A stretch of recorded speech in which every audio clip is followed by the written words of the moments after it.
Hello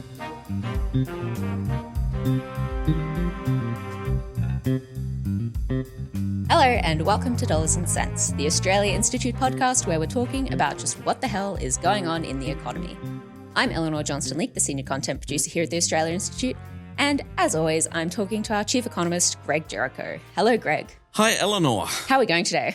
Yeah, pretty good. Pretty good? We've been all a bit exhausted after yesterday's revenue summit, but we're here firing on, ready to go. Good day, but yes, we're all a bit exhausted. a little bit tired. But, got lots to talk about today. But first, we have to talk about inflation because this is an economics podcast. Before we get to the interesting stuff, let's talk about the inflation.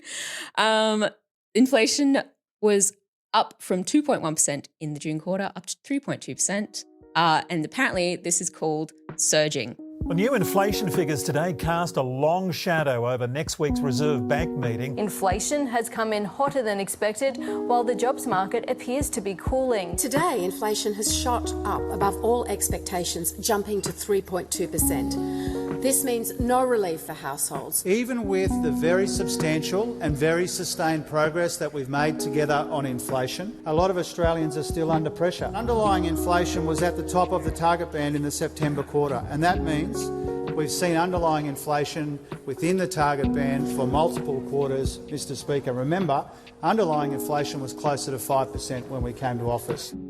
Greg, were you wrong? And the RBA was right to be cautious this whole time. Oh, Jesus. I didn't expect a firebrand. Look, it certainly was a shock. And the Reserve Bank, again, was shocked. Michelle Bullock on Monday this week said that they were expecting it to be 0.6. So it was basically double what they were expecting. It's a weird result, and it in some ways it's a bit artificial. Some ways it's a bit sort of not unexpected that it was going to rise, just unexpected how much it rose. And most of we're talking about electricity subsidies and what happens when they stop. Yeah. And that's pretty much what's been going on and affecting it. Okay. Because I feel like that's been the case a few times in a row, hasn't it? Yeah. Do we just have a bunch of electricity subsidies stopping? Yeah, and now we're at the point where basically there's no state subsidies affecting electricity. And so electricity prices were overwhelmingly the main driver of inflation. Electricity prices alone accounted for 15% of the total increase, which is pretty significant given on average over a course of a year we spend about 1.5% to 2% of our total budget is on electricity. So the fact that that is accounting for 15% of the increase means that something weird is going on. And you know something weird is going on when you look at the state figures, and electricity prices in Brisbane, for example, are around 1,600% higher than they were a year ago. Wow, now, 1,600%. Yeah, which is because a year ago they had the full subsidy in place. Now they don't. So it's not that electricity prices have gone up that much. It's the amount that households are actually having to pay for electricity has gone up because basically it's gone up a little bit, but last year the government was taking care of a lot of it. Yeah, they were paying for a lot of it, and now they're not. So that was a big driver. So it might be a case of the next time round it settles down a bit and goes back down because we're not going to have that impact again. Other big drivers were property rates and charges. Okay. Which, again, not a thing of, we've all got rich and we've gone out and bought lots of property rates and charges. No, I don't think that happened. No, it's linked a bit to the actual price of land, the cost of land. That's gone up as we've we have been alluding to that house prices have been sort of starting to go up again. So that's had an impact. So why are those rates going up? Yeah, well, a lot of them are linked to the actual value of property. So because, if it's council rates or things that are related to your that you have to pay rates on your property, it's linked to the value of your property. So if property rates are going up, which they are, it's due to property prices going up. Yeah, so, which they are. Yeah, so it's that aspect. Another thing that we've seen is a thing called new dwelling purchased by owner occupiers, which sounds a bit like house prices, but it's not. It's actually the cost of building a new home. Okay, sure. It's weird. And I've said this in the past, CPI doesn't actually measure house prices. It measures the cost of building a new home because that's something everyone does. Yeah, sure. that went up a bit, which is, I think, reflective of the fact that cost of materials have been rising, possibly because a lot of those are imported due to sort of all the trade kerfuffles that are going on.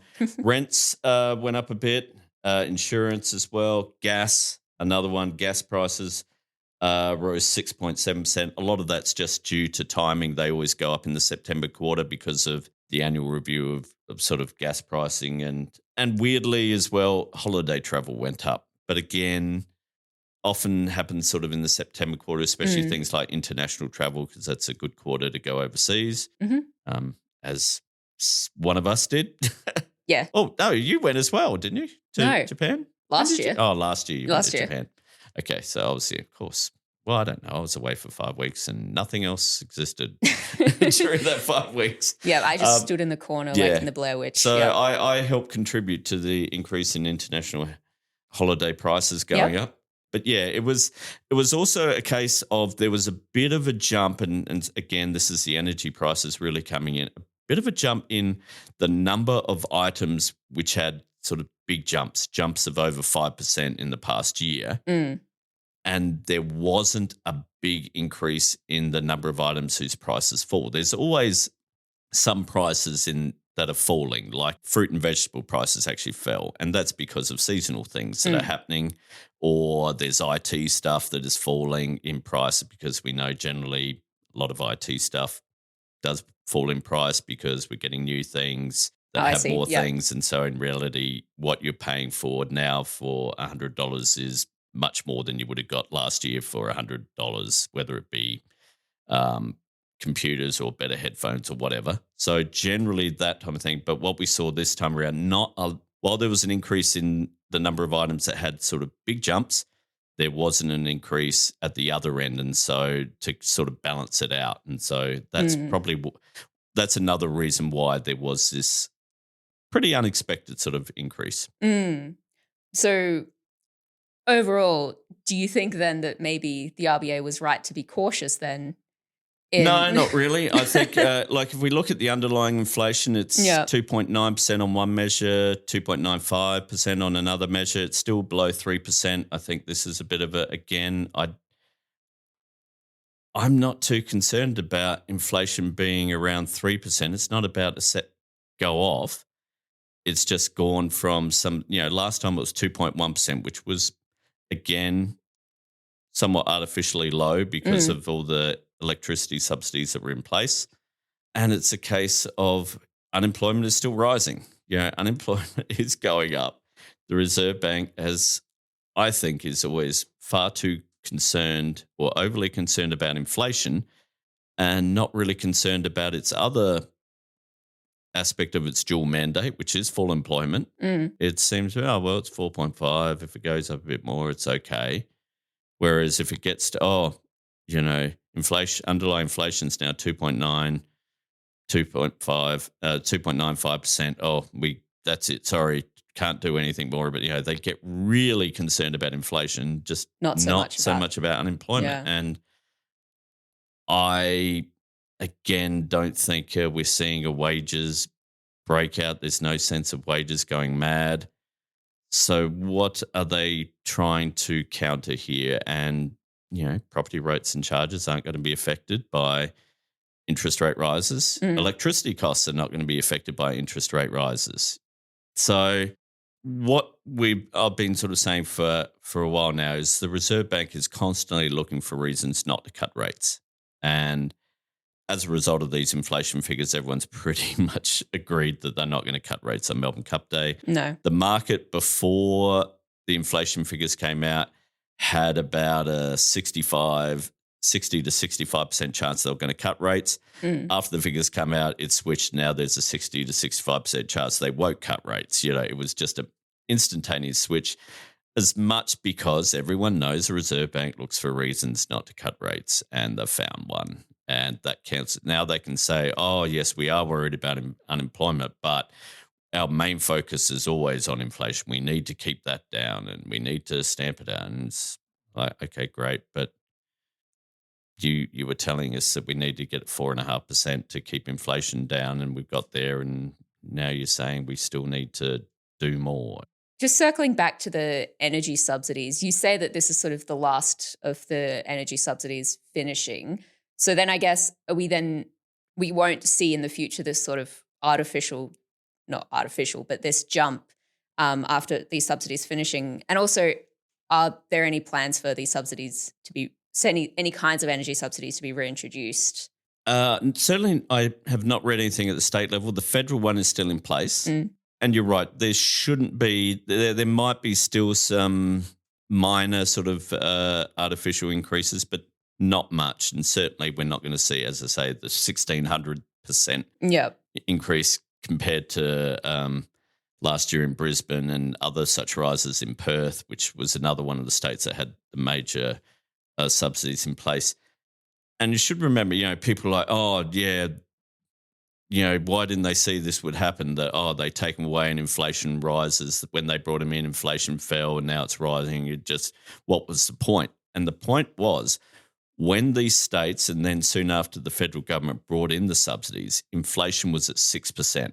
And it was a case of it is running too hot. Let's actually get inflation down by putting in a subsidy that helps lowers inflation.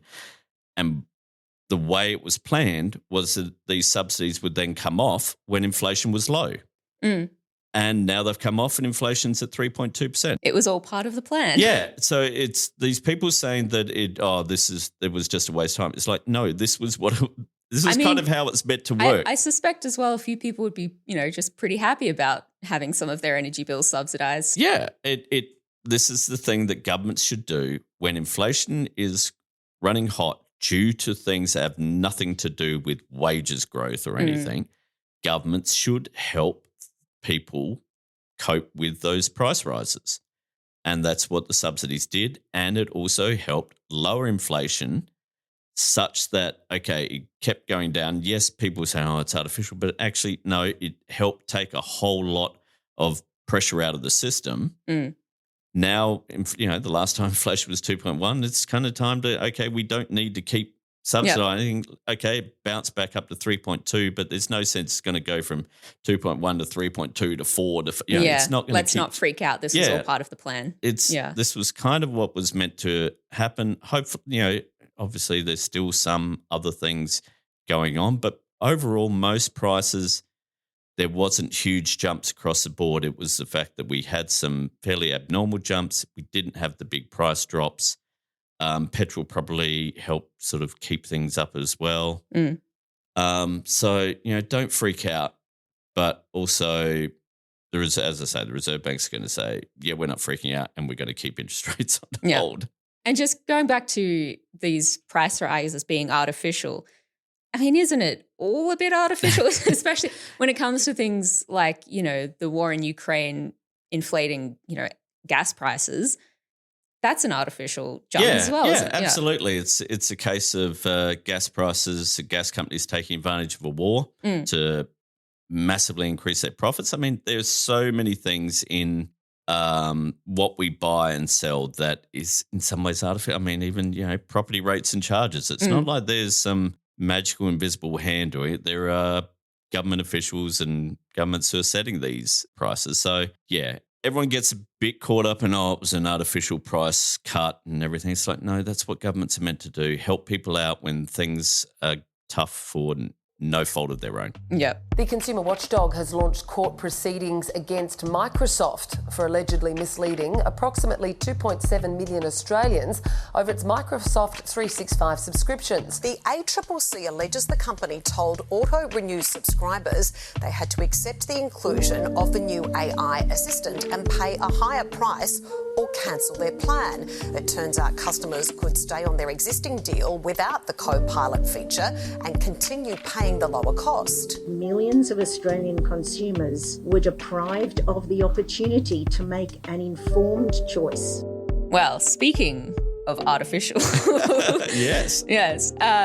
In the news this week, the ACCC, the Australian Competition and Consumer Commission, they're going after Microsoft for allegedly tricking a bunch of people into paying more for Copilot, which is their artificial intelligence assistant thing that they seem to have shoved into a lot of their products. What's going on here, Greg? Yeah, look, and this is personal for me because I'm one of the rubes who was affected by this. Oh, no. It all goes to their Microsoft or Office 365, Yeah. which there's an annual subscription for. And there was suddenly a big price bump the last time round. Went from basically, I think, $100 to $148 or something. So pretty significant. Yeah, we're talking a big jump in price. But also, I think a lot of annual subscriptions have been sort of jumping in price a lot. Yeah. So I mean, exactly. Yeah, you get a Netflix thing and an email saying, oh, we're going up in price because of all the new content we don't really have. But anyway, Microsoft say, and you kind of, you go, well, it was like, great. oh, great. Okay, click on. And of course, they were talking about it being all due to their great Copilot, which, to be frank, I've never used in my life. I've accidentally clicked on it and then gone, oh, God, no, get out. Everything I've heard is terrible. Yeah. It's the type of thing that if you're writing and you've got Copilot engaged, it'll come up saying, would you like me to rewrite this paragraph or some shit? Yeah. Emma Thompson quite recently had a big rant about it on Graham Norton that the Copilot was trying to rewrite her scripts. It's like... And there was a lot of fuck off. Yeah. And so, but the upshot is here, the ACCC is saying you basically tricked people into paying it because, and this was something I had no idea about, you could avoid paying it. You could say, no, I don't want Copilot. I just want to have what I've got and I'll pay exactly the same amount. Yep. The only way you were to access this, and they didn't tell you this, was you had to click on cancel my subscription. Now, most people would think cancelling the subscription means I'm going to cancel my subscription. Yeah. But no, when you click cancel subscription, suddenly they came up with 3 different offers that you could have. Yeah. You could go a monthly one with the Copilot, annual one with Copilot, or the old one without Copilot that was at the same price, and you could click it and stay where you were. That seems pretty misleading. Very misleading, especially when even on the first thing where it comes up, if it had, change plan and you click, okay, I want to change my plan. I don't want this. All it was go from monthly to annual. That was the change of plan. I'm like, well, that's not really changing the plan. So the ACCC has pointed out you hid this. You did not alert people that there was this option. And the classic thing is they not only got stacks of complaints, because that's one of the ways in which the ACCC actually responds to things is people complain about it. So if something shonky happens to you, it really is worthwhile complaining to the ACCC about it if you think you've been kind of ripped off or they've done something underhand, because they respond to it because, it's not like they know what's going on in every product in Australia. So they not only got stacks of response, what they did was they went on places like Reddit. Oh, yeah. And saw all these complaints and also saw people going, oh, I've found out how you can get around this. You got to do it. And they're like, yeah, that sounds dodgy as all fuck. So complaining on social media actually effective sometimes. It worked. Finally, for the first time in history, complaining on social media delivered not the results. First time, surely. Well, did we get rid of Coney? Look, let's not talk about that. Look, it's actually a fairly significant thing that they're doing. Microsoft are fighting it. It's not like they're going, oh, let's mediate this. No, and I think this is because they might be concerned that other jurisdictions might have a look at this. And I mean, the penalties are pretty steep. The maximum penalty is the greater of 50 million. So, not much for Microsoft, but still pretty significant, or 3 times the benefit that they got from doing this. And that could be fairly significant given how many people subscribe to these things. And that would ensure that they're not making a profit off it. Yeah. Or if they can't quite determine the total benefits, they'll just make it 30% of the company's turnover during that period. 30%. 30% total turnover. So, so the potential for it being massive is pretty massive. Pretty good. Yeah.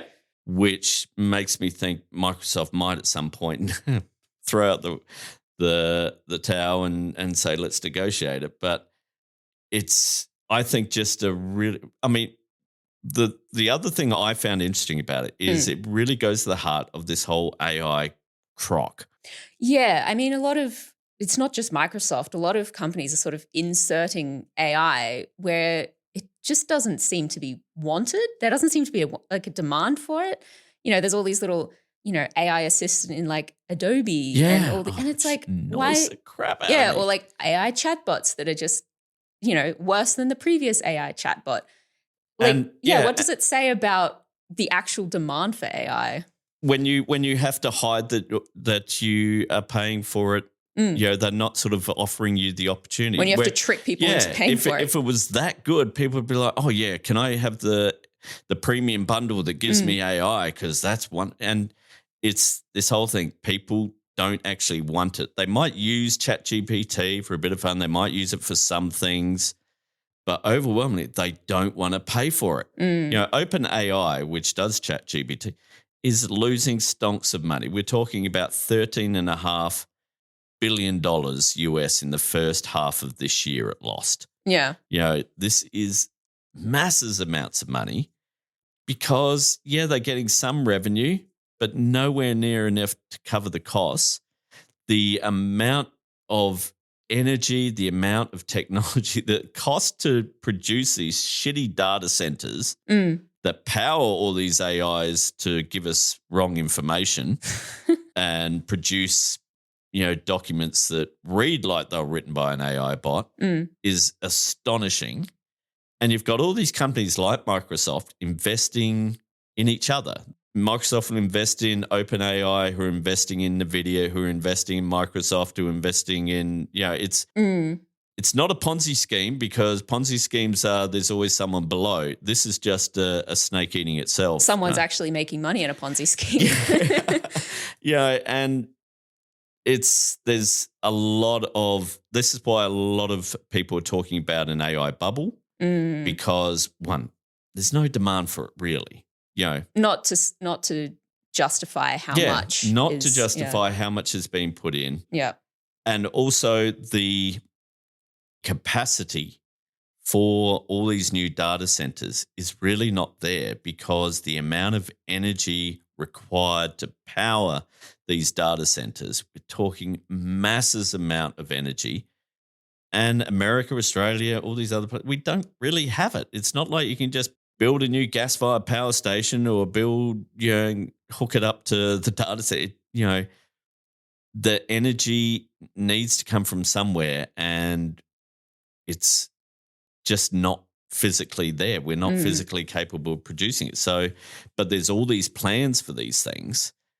The way the data centers operate with those GPU chips, they burn out because they are working so bloody hard, probably because half the time they're also doing crypto or something. I don't know. But, they don't have a good lifespan. So the cost is just forever, eating up things. And you're having to trick people to use it. Yeah. I mean, I saw someone on social media, I forget who it was saying if AI was so great, there's no way they would have ChatGPT there. They would be keeping it to themselves, using it somehow to monetize and make money out of us. Yeah. It's kind of like that everyone is trying to convince everyone else that, this AI thing is great. Yeah.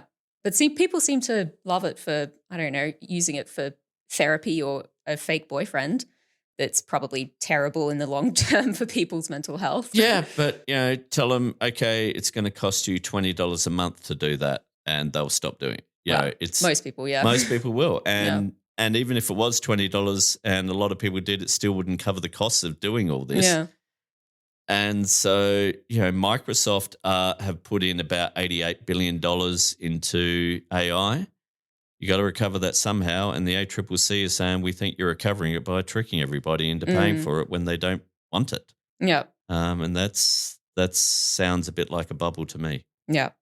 I mean, AI doesn't seem to just be, it's not just bad for our environment. It's not just bad for our mental health and our ability to think critically. Connect with humans. Yeah, it seems to also be pretty bad for our democracy, not just in, the spread of misinformation online, but recently, what was the case with Deloitte being caught using AI in some of their briefs to the government? Yeah. What was up with that? And they were referencing articles and figures that didn't exist. Like they were just what are they called?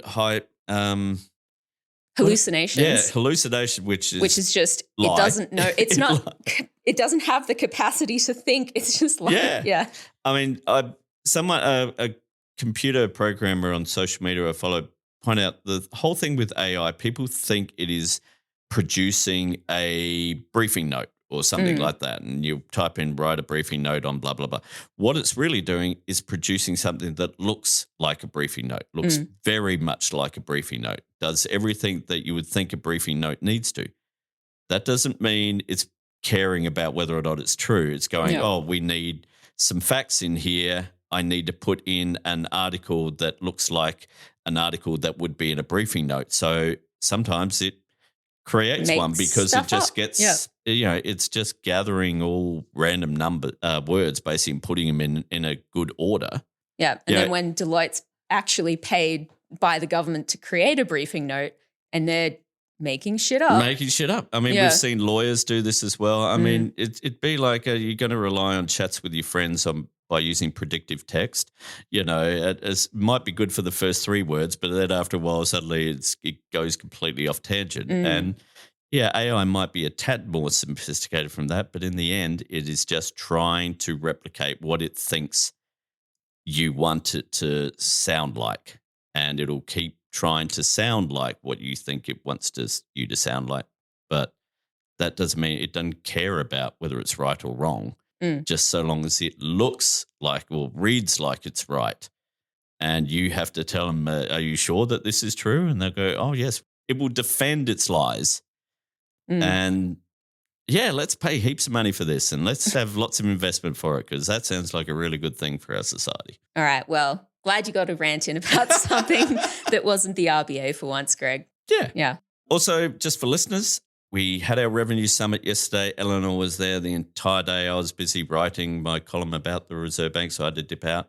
It was a fantastic event, some great speakers, some excellent panels, and it's going to be online, is it, Elinor? Yes, I'm going to be uploading it to YouTube over the next couple days, so please check out our YouTube channel. So it's just going to be on our Australian Institute YouTube channel? Yep. So the links will be in the show notes. Also, again, our news website, The Point, is live and up and running. So go to thepoint.com.au. It's got all our stuff. Podcasts are all there. Amy Ramikis's live blog, lots of off the charts, lots of commentary, lots of analysis, and some news sort of coverage of things. Really looking great site, and we're really quite proud of it. So please go and check that out. This episode of Dollars and Cents was recorded on the 30th of October, and some things may have changed. We will be back with another Dollars and Cents next week. If you would like to read my column about just why the RBA really was looking for an excuse not to cut interest rates, go to my column on Guardian Australian's site of guardianaustralia.com.au for more information. As I say, go to thepoint.com.au and get all of our information, so much content, and all of that great goodness of the live blog. Which will be good while Parliament's still sitting. While Parliament is sitting, we've only got a couple more weeks. We're going to have a whole lot going on there, Environmental Protection Acts and everything like that, which we will be getting into on all of our podcasts, whether it's Follow the Money, After America, or this one right here. After America with the Australian Institute's biggest shining star ever shortest, apparently. I've been relegated to second, but probably even third, fourth. Who knows? Oh no, being the third shiniest star in the sky. Well, behind you, Elinor. Of course, yeah. Thank you all for listening. Have a great week, and we'll see you all next week. See ya.